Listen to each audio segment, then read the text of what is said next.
Arundel County, Maryland, near D.C., and Joe Eaton, Program Director for Faster Saves Lives, a program that gives educators practical violence response training. Thank you both for being here. And let me start with you, if I can, Joe, on this. You heard what the president has said within this last week. His idea for a moment that he would support non-sales of assault weapons to those 21, not yet 21 years old. What do you think, in what has been discussed so far, is a good idea to implement? Well, there are lots of people out there discussing lots of ideas. We should be looking at everything schools can do to keep themselves safer. But unfortunately, the reality is we've tried these type of assault weapon bans and stuff in the past, and they've been shown to be failed policy. We need to look at new ideas and new ways that schools can enact safety in a more effective and efficient way.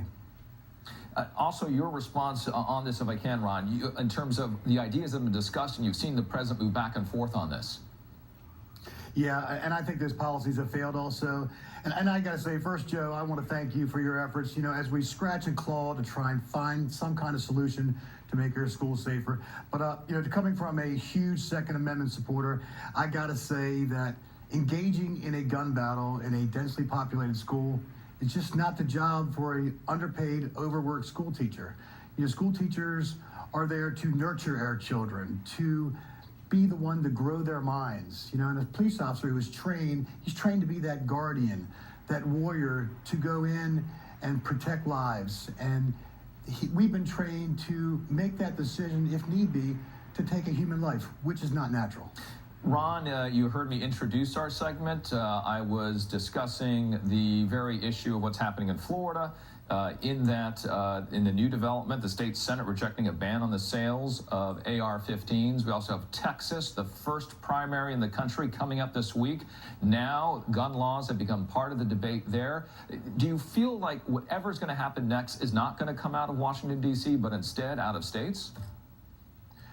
I think so. I think we're going to have each individual state trying to develop their own kind of policies to try to gear our country, or at least their states, in the right direction, which they think is best for them. Joe, your thought on that? You also have said that guns are part of training to deal with emergency situations. That's right, and there are a lot of things that schools can do, but what schools are looking for now is what can they do for that 3 minutes and 16 seconds, as we saw at Sandy Hook, or the 6 minutes that we saw in Florida, until the professionals arrive.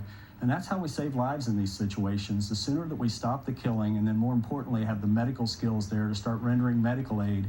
When the professionals show up, then you actually have viable patients to transfer to them instead of victims. This program doesn't replace the law enforcement or the SROs. It just buys the staff and the students a few more minutes of safety until the professionals can get there.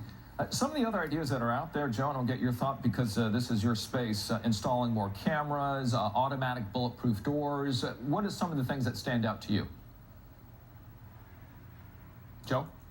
There are lots of overlapping layers that people use. Yeah. And do you think that these ideas are good, the couple that I just brought up?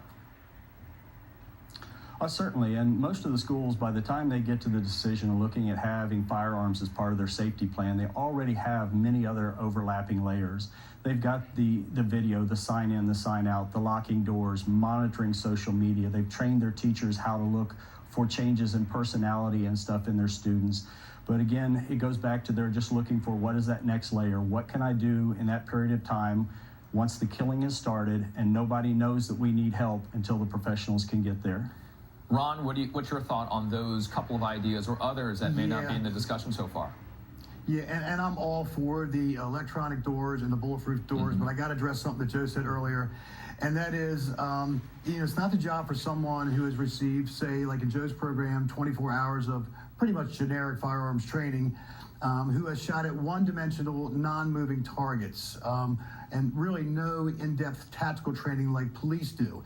And I can tell you this, that if someone, a teacher, is not equipped with multiple magazines of ammunition, he or she will expend their ammunition within seconds, and I mean seconds, of an armed encounter, which will render them absolutely useless. And then you have the issue of, once the police arrive, who's the suspect, who's the teacher? I mean, I've been at a school where my wife has worked, and I couldn't tell a teacher from a student. I thought some students were actually teachers when they weren't. So that's a difficult thing.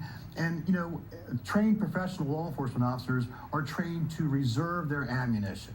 And then, when necessary, employ surgical shooting techniques, especially when there's young children and innocent people nearby. Needless to say, those in both of your professions have hard jobs to begin with, and then we put this on top of it, unfortunate tragedies that we've seen over the years. Sheriff Ron Bateman, thank you, as well as Joe Eaton. Really appreciate both of your perspectives. Early exits.